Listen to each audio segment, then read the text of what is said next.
2000 সালে কাউনা পেয়ারা আসে, তখন আমি ঋত্বিক রোশনকে খুব ছোটোবেলায় নকল করতাম, যেটা বাচ্চামো থাকে, পাগলামো থাকে, করতাম।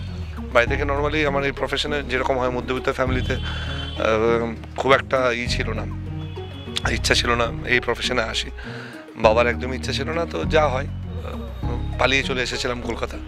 কিন্তু ভুল হতে হতেই মাঝখানে কিছু কিছু মানুষ পেয়েছি যারা খুব ভালো। তো ভুল তো সবার হয়, আমারও হয়েছে। তা বলে আমি বন্ধুত্ব করা ছেড়ে দিইনি। সবাই বলে যে ঠকলে বন্ধুত্ব করা ছেড়ে দেয়, মানুষকে বিশ্বাস করা ছেড়ে দেয়। তো আমার মনে হয় অ্যাজ এ হিউম্যান মানুষকে বিশ্বাস করা উচিত সবসময়। সব কিছু সলিউশন তো হয়েই যায় আলটিমেটলি। শাহরুখের কথা লাস্টের ওম শান্তি ওমের লাস্ট ডায়লগে, যে লাস্টে সব কিছু ঠিক হয়ে যায় আলটিমেটলি। তখন আমার ফ্যান ফলোয়িং ছোটো থেকেই তৈরি হয়। ক্লাস 9-10 যখন পড়ি সবার ছিল, পুরো যে শহরে থাকতাম সবার ছিল। একটা স্কুল ছিল ডিবি গার্লস বলে, সেই স্কুলের প্রতিটি মেয়ে ছেলে মেয়েরা সবাই মানে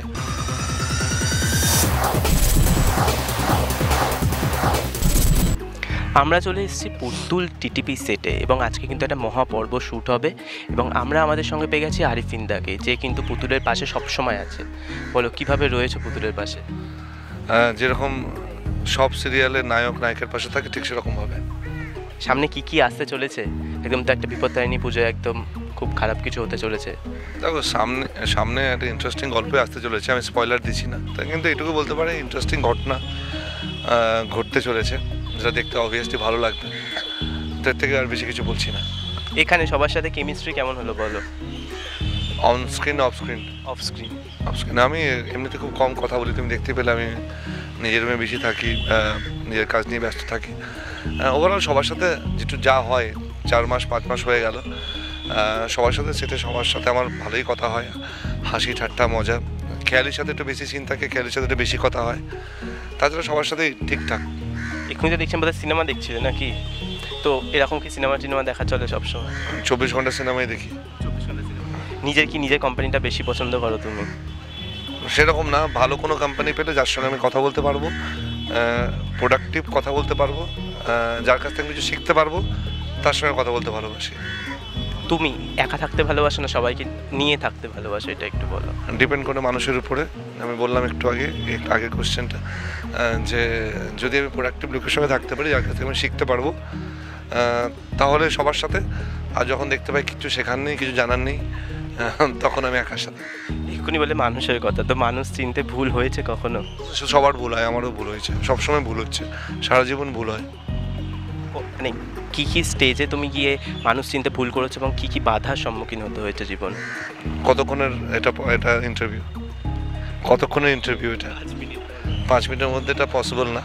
এটা বলতে গেলে তোমাকে 5-7 ঘন্টা সময় নিয়ে আসতে হবে। কিন্তু ওভারঅল আমি ছোটো থেকেই একদম সবার জীবনে যেরকম ভুল হয়, আমার জীবনেও ভুল হয়েছে। মানে ছোটো থেকে এখন অবধি ভুল হয়েই যাচ্ছে। কিন্তু ভুল হতে হতেই মাঝখানে কিছু কিছু মানুষ পেয়েছি যারা খুব ভালো। তো ভুল তো সবার হয়, আমারও হয়েছে। তা বলে আমি বন্ধুত্ব করা ছেড়ে দিইনি। কি শিখলে সেখান থেকে? কি নিয়ে লাইফ লেসন? মানুষ নিয়ে। মানুষ মানে কোশ্চেনটার মধ্যে আমি অতটাই পাচ্ছি না। আমি আমার জীবনে এক্সপিরিয়েন্স বলতে পারি যে মানুষ অনেকে আছে, যেরকম তোমার কোশ্চেনের ইতে বলছি না, আমি নর্মালি বলছি। সবাই বলে যে ঠকলে বন্ধুত্ব করা ছেড়ে দেয়, মানুষকে বিশ্বাস করা ছেড়ে দেয়। তো আমার মনে হয় অ্যাজ এ হিউম্যান মানুষকে বিশ্বাস করা উচিত সবসময়। যতবার 100 বার ঠকো, 200 বার ঠকো, বিশ্বাস করা ছেড়ে দিলে সে হিউম্যান বিং হিসাবে সে আর থাকে না, মানুষ হিসাবেই তার অস্তিত্বই থাকে না। আমার মনে হয় মানুষ হিসাবে বিশ্বাস করাটাই ভালো। আমি ঠকেছি, উঠে দাঁড়িয়েছি, কিন্তু বিশ্বাসও করেছি। এখানে কাজ তো অনেক দিন হলো আমাদের ইন্ডাস্ট্রিতে, তো আশা কিভাবে যদি দর্শককে বলতে? আশা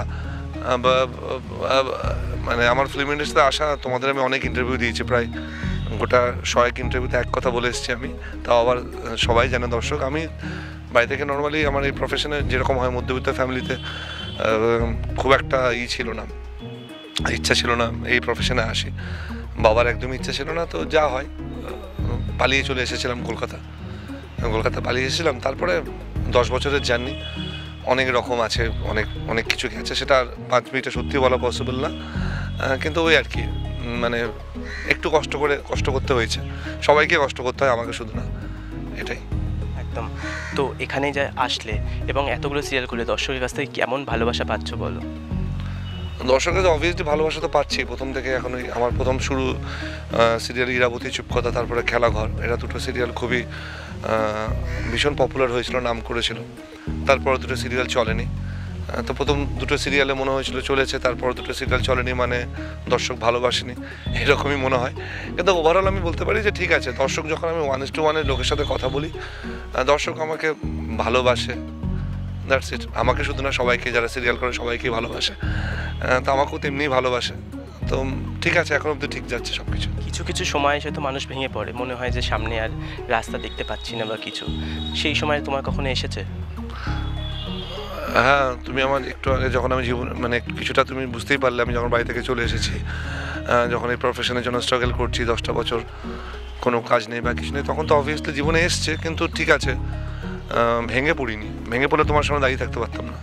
সেই জায়গাগুলো থেকে নিজেকে কীভাবে ওভারকাম করলে? এখনকার তো মানুষ, এই জেনারেশন, আমাদের এই জেনারেশন তো মানুষ ওভারকাম করতে অনেক বেশি ভয় পায়, নিজেকে অনেক বেশি গুটিয়ে নিচ্ছে, কি বলবে তাদের? সব কিছু সলিউশন তো হয়েই যায় আলটিমেটলি। শাহরুখের কথা, লাস্টের ওম শান্তি ওমের লাস্ট ডায়লগে, যে লাস্টে সব কিছু ঠিক হয়ে যায় আলটিমেটলি। লেগে থাকতে হয়, লেগে থাকলে ঠিক হয়ে যায়।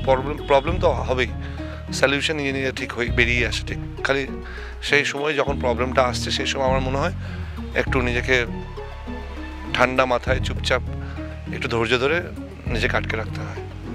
এইক্ষুনি শাহরুখ খানের কথা বললে, তো বলিউডে যদি কোনো অ্যাক্ট্রেসের সাথে ডেট করতে হয়, কার সাথে ডেট করবে? সবার সাথে।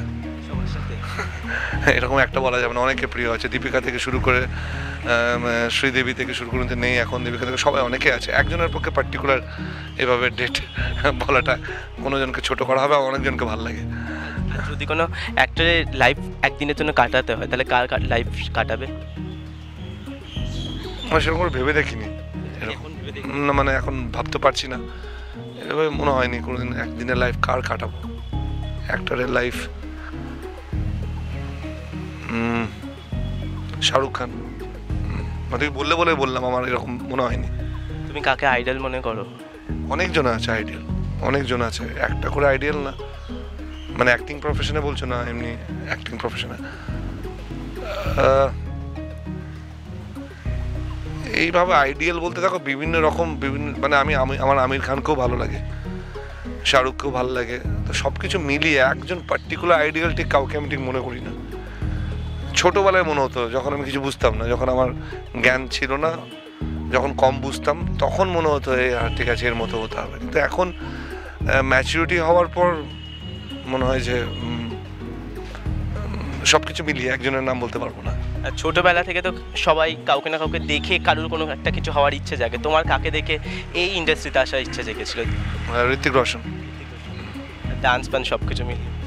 সব কিছু, dance and acting all overall. স্কুলে তুমি কি একটা তোমার ভাইব ছিল যে তুমি এরকম কিছু একটা নাটকে জয়েন করছো বা অনুষ্ঠানে?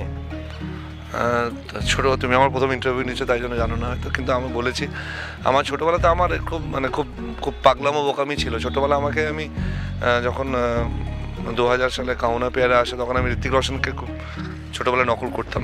ওই ঋত্বিক রোশনকে দেখে যেটা বাচ্চামো থাকে, পাগলামো থাকে, করতাম। তখন আমার ফ্যান ফলোয়িং ছোটো থেকে তৈরি হয়। ক্লাস 9-10 যখন পড়ি, তখন আমার ফ্যান ফলোয়িং তৈরি হয়। তো তার মানে কিন্তু স্কুলে তার মানে কি একটু ক্রাশ ছিল তোমার প্রতি? সবার ছিল, পুরো যে শহরে থাকতাম সবার ছিল। একটা স্কুল ছিল ডিবি গার্লস বলে, সেই স্কুলের প্রতিটি মেয়ে, ছেলে মেয়েরা সবাই। মানে তো দর্শকদের উদ্দেশ্যে কি বলবে বলো? দর্শকের উদ্দেশ্যে এটুকুই বলবো যে আমি সবসময় বলি এন্টারটেনমেন্ট জোর করে হয় না। আমি সিরিয়ালটা যেটা করছি পুতুল টিটিভি, এমনিতে আমার করে খুব ভালো লাগছে, ঠিক লাগছে। আপনাদের যদি ভালো লাগে সিরিয়ালটা, তাহলে দেখবেন। আজ এরকমভাবে আমাকে ভালোবেসে এসছেন, তেমনি ভালোবাসবেন। Thank you. এইরকম আরও বিভিন্ন খবর পাওয়ার জন্য অবশ্যই আপনাদের চোখ রাখতে হবে টলি ফোকাসে। Thank you. Tollywood focus Kolkata চ্যানেলটি আপনাদের ভালো লেগে থাকলে লাইক করুন, সাবস্ক্রাইব করুন এবং আপনাদের পছন্দের ভিডিওটি অবশ্যই শেয়ার করুন। Tollywood focus Kolkata.